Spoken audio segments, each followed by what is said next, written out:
Hello, I'm Ron Strickland. This webcast is one of a series in which I'm presenting some brief lectures and commentaries on topics from the courses I teach in literature and cultural studies. This particular episode is the first in a series on Geoffrey Chaucer and the Canterbury Tales.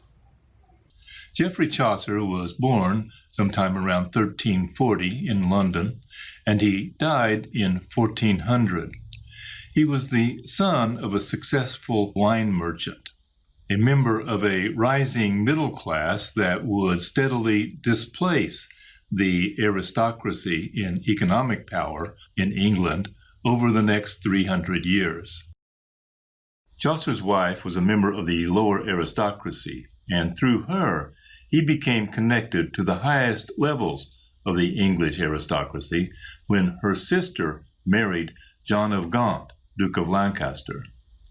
John of Gaunt was the son of King Edward III, the uncle of King Richard II, and the father of King Henry IV. So John of Gaunt was an influential member of the royal family, and Chaucer must have benefited from this connection. Chaucer was well educated. He knew Italian and Latin, as well as speaking French and English, and he had a successful career in the service of John of Gaunt and as a government bureaucrat, eventually rising to become a member of Parliament. And he also had a position controlling the customs of the wool trade for England. Chaucer's career, in effect, illustrates the changing power relations between economic power and military force in the 14th century in England. Medieval England, the period from around 700 of the Common Era to around 1500, was a feudal society with strictly hierarchical social power relations, characterized by a kind of a pyramid structure with lots of peasants at the bottom, some merchants and craftsmen, civil service functionaries, and members of religious orders in the middle, and an elite group of knights, earls, dukes, and other aristocratic ranks at the very top. Feudal societies emphasized communal relationships among people rather than the individualism that we are familiar with in the modern era. Family networks were extended rather than nuclear. Members of families depended upon each other in multi-generational networks, and networks that included cousins and distant cousins and other kinfolks as part of the network. Although the social hierarchy was very rigid with little opportunity for social mobility, there were mutual reciprocal obligations between aristocratic lords and the peasants or serfs who worked on their lands. In terms of economic production, under feudalism, the economy was rather static, not very dynamic. The largest part of economic production consisted in subsistence agriculture, the production of food crops to be consumed by the local population rather than for export.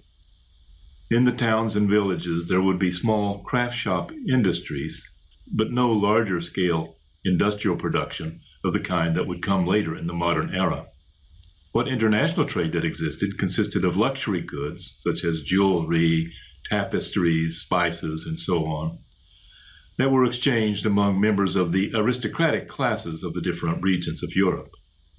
But this feudal order was beginning to show signs of strain, especially economically, during Chaucer's lifetime. Chaucer lived during a somewhat tumultuous period in English history. England was ruled by three different monarchs in the latter half of the 14th century. Edward III, who ruled from 1327 to 1377, built a powerful military and started a 100 years war by claiming his birthright to rule lands that he felt he was entitled to in northern France. Richard II, his grandson, was only 10 years old when his grandfather died and he became King of England. So in the first years of his reign, England was governed by a royal council.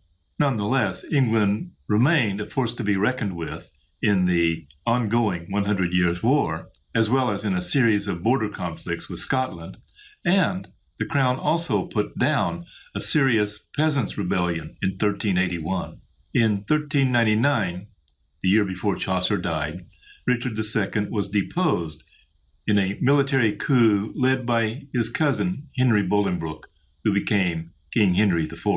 The fact that there was a serious challenge to the regime in the form of a peasants' rebellion in 1381 itself marks a significant and distinctive historical shift from the power relations typical of earlier centuries in the Middle Ages. The peasants' revolt was provoked by the imposition of a poll tax, which was made necessary by the government's military adventures.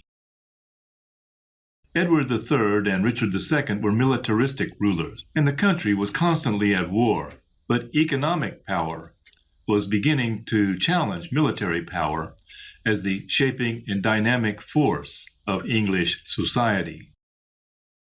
The 14th century saw substantial growth in market towns with craft guild shops, a robust international trade in wool. Another somewhat unexpected boost to the economy came in the form of the Black Plague, a devastating disease that is estimated to have killed as much as one-half the population of Europe in the late 1340s and 1350s.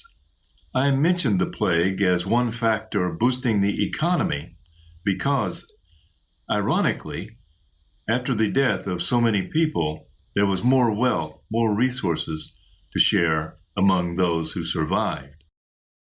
These changing power relations, reflecting the rise of a merchant class and the decline of a class of warrior aristocrats, can be identified in both the content and the style of Chaucer's poetry, including the Canterbury Tales.